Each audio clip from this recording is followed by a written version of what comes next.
मुसलमान पूछकर हिंदू को मार रहा है। वो चाहता है कि हिंदुस्तान के अंदर हिंदू और मुस्लिम का फसाद हो ताकि ये जंग खुद आपस में लड़े, वो अपना हाथ न इस मुल्क के अंदर डाले। और वो जख्म ये है कि पाकिस्तान से आया हुआ मुसलमान जब यहाँ आतंक फैलाता है तो हमारे माथे पे जो दाग है उसे मिटाने में हमें सालों साल लग जाते हैं। आज पूरा जम्मू कश्मीर, पूरा देश इकट्ठा है। जवाब देने का वक्त आ गया है। ताकत का जवाब ताकत से देंगे, गोली का जवाब गोली से देंगे, तब जाके अमन और शांति की बहाली की उम्मीद कर सकता हूं सर। वरना आज ये हाउस चला 22 तारीख का वो मातम, आज हम बात करेंगे, महीने के बाद फिर किसी जगह फिर कोई कातिलाना हमला करेगा, फिर हमारे बच्चों को जो है स्कूल जाने से रोका जाएगा, फिर हमारे घरों पे बमबारी होगी, फिर मुसलमान को हकारत की निगाह से देखा जाएगा। आज मौका है, आज मौका है, आज पूरा देश इकट्ठा है, मुसलमान साथ है। यहाँ उधमपुर में, पहलगाम के बाद उधमपुर में आतंकवादी हमला हुआ, एक मुसलमान ने गोली खाई। मैं चाहता हूं कि आप यहां पर यह दाग न लगाएं, पाकिस्तान को मौका मत दें। ने टूरिज्म को रोका सर, हम पाकिस्तान के उन 4 आतंकवादियों को रोकेंगे अगर तो ये टेररिज्म ही खत्म हो जाएगा, टूरिस्ट भी अमन से जो है अपने टूरिस्ट की जगहों पे जो है चलेगा। सर पाकिस्तान की बात मैं करना चाहूँगा। कुछ लोग कहते हैं अपने देश के अंदर भी कि ये मुसलमान आतंकवादी है। पाकिस्तान से आया मुसलमान जम्मू कश्मीर के अंदर या देश के किसी भी कोने में आए तो उसका दाग हमारे माथे पे चिपका देते हैं सर। लेकिन पाकिस्तान के अंदर वही आतंकवादी जब आतंक मचाता है तो उसे पाकिस्तान के लोग खवारिज कहते हैं। क्या कहते हैं? खवारिज कहते हैं कि अपने ही पाकिस्तान में, मुल्क के अंदर जब कत्लेआम करता है पाकिस्तान में तो उसे खवारिज कहते हैं, और जब वही आतंकवादी हमारे देश में आता है तो उसे मुजाहिद कहते हैं सर। ये शर्म की बात है। ये पाकिस्तान को ये बात बताना बहुत ज़रूरी है। या तो जिन लोगों को आप यहाँ पे भेज रहे हो वो भी मासूमों का कत्ल कर रहे हैं, और जब आपके मुल्क में वो लोग कत्ल करते हैं तो आप उन्हें खवारिज ना कहिए, आप उन्हें भी वही बात बताइए। बहरहाल सर, गोली का जवाब गोली से नहीं होना चाहिए, क्योंकि सर वो 4 आदमियों को भेजते हैं, हम बोल ही रहे हैं, मजम्मत कर ही रहे हैं, और उससे क्या हो रहा है कि हमारे मुल्क के अंदर अफरा तफरी का माहौल है। मुसलमान हिंदू के साथ लड़ रहा है। उन्होंने जो नाम पूछा है, उन आतंकवादियों ने जो नाम पूछा, मुझे बताओ 4 आदमी आने के बाद हिंदुस्तान में अफरा तफरी कैसे फैलती? लेकिन वो अपने मंसूबे में कामयाब हैं, वो दिमाग से इस खेल को खेल रहे हैं सर। मुसलमान पूछकर हिंदू को मार रहा है। वो चाहता है कि हिंदुस्तान के अंदर हिंदू और मुस्लिम का फसाद हो ताकि ये जंग खुद आपस में लड़े, वो अपना हाथ न इस मुल्क के अंदर डाले। उसे यहाँ का अमन और शांति और भाईचारा अच्छा नहीं लगता है। सर मैं एक चीज़ बताना चाहूँगा, मेरे पिछले दिनों बच्ची 8 महीने की गिर गई, कुर्सी पे बैठी थी तो बगल में वो टाइलें लगी थी, सर फट गया सर, सर फट गया। मैंने उस गई और ठीक हो गई, मैंने डॉक्टर के पास लिया, उसका जख्म जो है भर गया। लेकिन जो सर उसके माथे पे दाग है वो तभी लगा है क्योंकि वो कुर्सी से गिरकर उसके 7 बजी है। अगर वो कुर्सी पे चढ़ने से पहले ही उसे बचा लिया होता, ना उसके माथे पे कट लगता और ना ही उसके माथे पे वो जख्म रहता। और वो जख्म ये है कि पाकिस्तान से आया हुआ मुसलमान जब यहाँ आतंक फैलाता है तो हमारे माथे पे जो दाग है उसे मिटाने में हमें सालों साल लग जाते हैं।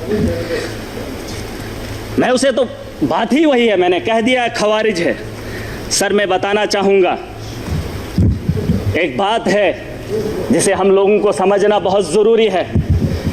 मैं तो समझता था मोदी जी के नेतृत्व में इस देश को चलाया जा रहा है। आतंक के दिलों के अंदर इतना खौफ होगा, पाकिस्तान के अंदर इतना खौफ होगा कि पाकिस्तान हमला करने की मजम्मत भी नहीं करेगा, ये मेरा दिल मानता था, क्योंकि तकारीरें वैसी होती थी, जलसे वैसे होते थे।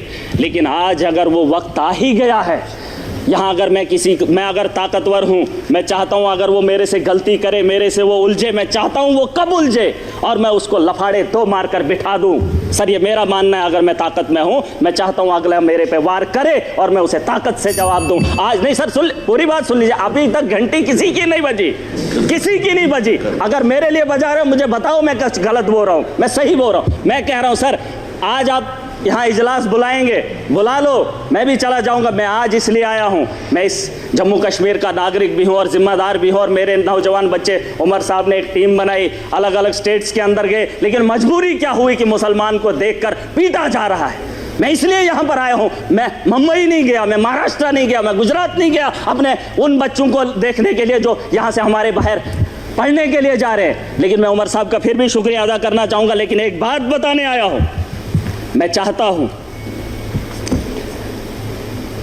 सर, मैं चाहता हूँ जो बात मैं बोल रहा हूँ कि उकसाया जा रहा है। पाकिस्तान बड़े आदमी को, ताकतवर को कभी कमज़ोर नहीं उकसाता है।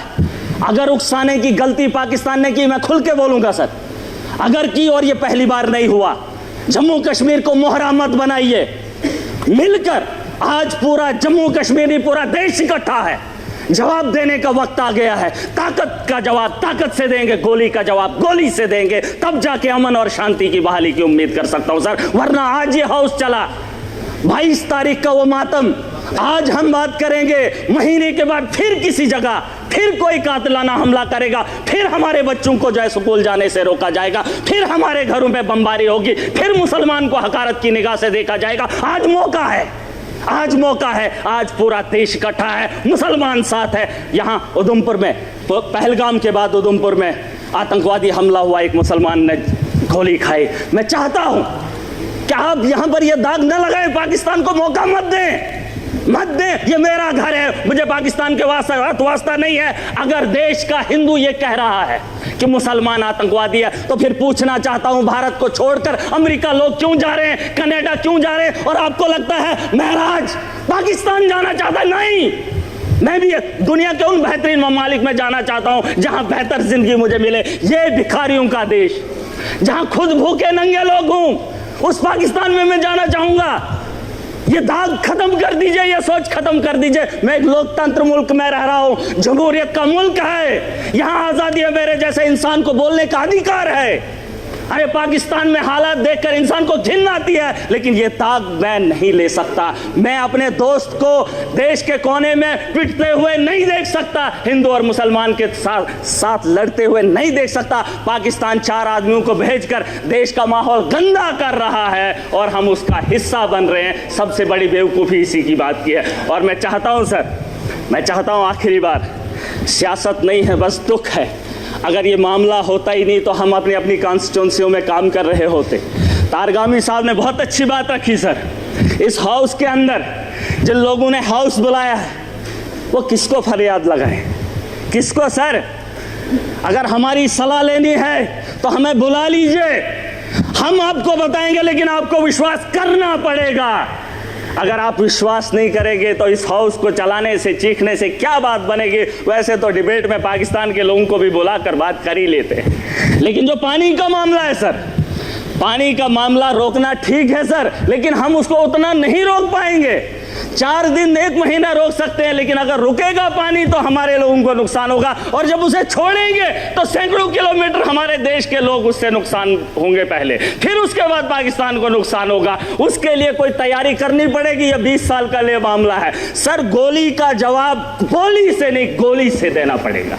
अगर पाकिस्तान को रोकना, हम उनसे ज्यादा ताकत रखते हैं। आप, मैं नहीं कह रहा हूं जंग करें, मैं नहीं चाहता हूं कि पाकिस्तान और हिंदुस्तान जंग करे। मैं चाहता हूं कि हमला करें, हम उन पे अटैक करें, जंग नहीं, अटैक करें। अगर हम अटैक नहीं करेंगे, वो रोज 6 महीने, 1 महीने, 5 महीने, 10 महीने के बाद, सर परेशानी ये है कि मैं ऐसे मुल्क में रह रहा हूं जहां मैं परेशान हो रहा हूं। कोई भी परेशानी नहीं चाहता हो, मैं माजरत खा हूं। सर एक बात, मेरे यहां अगर कोई मर जाए गाँव के अंदर तो मुझे वहां जाना है तो ताज़ियत में मैंने अपने घर नहीं जाना है, मैंने उस घर में जाना है जहां पे मातम हुआ हो। पूछना चाहता हूं सर, अगर बैरून ममालिक का ये दौरा रद्द होता है तो फिर बिहार जाना जरूरी नहीं था, पहलगाम आना जरूरी था, उन लोगों से दर्द बांटना जरूरी था। सर ये मेरा एक दर्द है, दुख है जो मैं बयान कर रहा हूं। Thank you.